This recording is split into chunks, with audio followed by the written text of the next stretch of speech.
ദൈവതിരുനാമത്തിന് മഹത്വമുണ്ടാകട്ടെ. ഏവർക്കും ഹെർമിറ്റ്സ് ടോക്സിലേക്ക് സ്വാഗതം.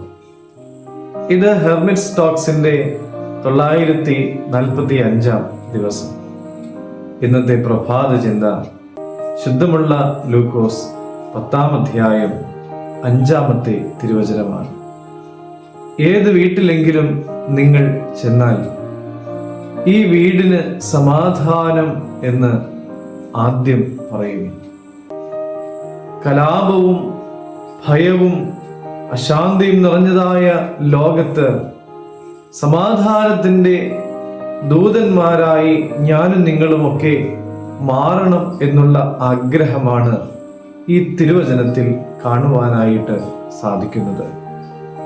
മറ്റുള്ളവർക്ക് സമാധാനം ആശംസിക്കണമെങ്കിൽ മുന്നമേ നമ്മുടെ ഉള്ളിൽ ദൈവികമായ ശാന്തി ഉണ്ടാകണം.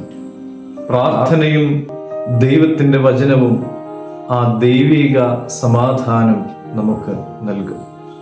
ഫിലിപ്പിയർ 4-ാം അധ്യായം 7-ാമത്തെ തിരുവചനത്തിൽ നാം ഇങ്ങനെ കാണുന്നുണ്ട്: സകല ബുദ്ധിയെയും കവിയുന്ന ദൈവിക സമാധാനത്തിൽ നിങ്ങളുടെ ഹൃദയങ്ങളെയും ചിന്തകളെയും ക്രിസ്തു യേശുവിൽ സൂക്ഷിക്കും എന്ന്.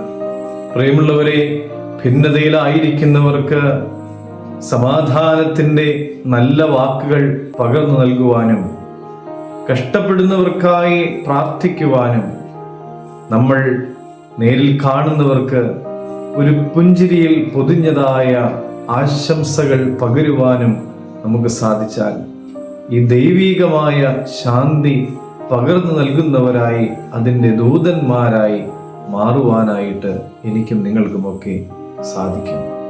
ഇനി മുതൽ ഈ വീടിന് സമാധാനമുണ്ടാകട്ടെ, ഈ വ്യക്തിക്ക് സമാധാനമുണ്ടാകട്ടെ എന്ന് മനസ്സിൽ പ്രാർത്ഥിക്കുവാനായിട്ട് നമുക്കെല്ലാവർക്കും സാധിക്കട്ടെ. ദൈവം അനുഗ്രഹിക്കട്ടെ.